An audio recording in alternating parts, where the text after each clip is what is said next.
yang nak cari kopi yang terbaik lah. Ini kopi Robusta. Boleh tekan di beg kuning saya. Ataupun siapa-siapa nak buat affiliate, boleh tekan di bio. Okey geng. Assalamualaikum warahmatullahi wabarakatuh. Saya mencari tokey kedai-kedai makan yang ingin mencari kopi yang terbaik.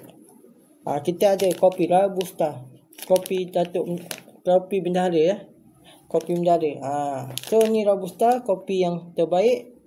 So dia tak perlu tapis. Lagi satu yang paling best, dia bakar pakai kayu lah, kayu hutan.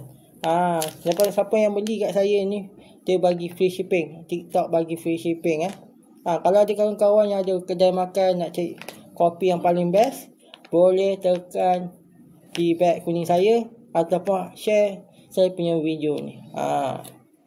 Kopi Datuk Bendahara memang terbaik. Boleh share kat kawan-kawan. So ada apa-apa nak tanya bang?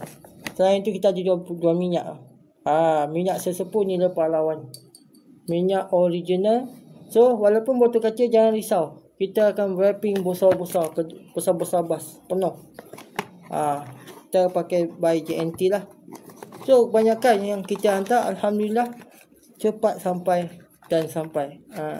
So tak ada masalah buat setakat ni, alhamdulillah. Pak Wei, assalamualaikum Pak Wei. Nak try kopi baru, kita ada jual ni.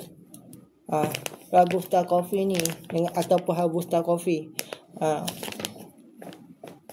Barang-barang premium Pak Wei. Boleh COD. Free shipping. Penat berikan beg kuning saya ni barang ni ori. Check So dah pukul 11:04. Terima kasih yang masuk live saya. Saya nak DM kawan-kawan saya siapa yang nak join affiliate tu. Boleh tekanlah di beg ni saya punya bio. Okey bye. Assalamualaikum. Minta maaf kalau terkasar bahasa ke apa. Kalau nak jadi team affiliate saya, just follow saya je. Nanti saya akan hantar video. Okey bye. Assalamualaikum.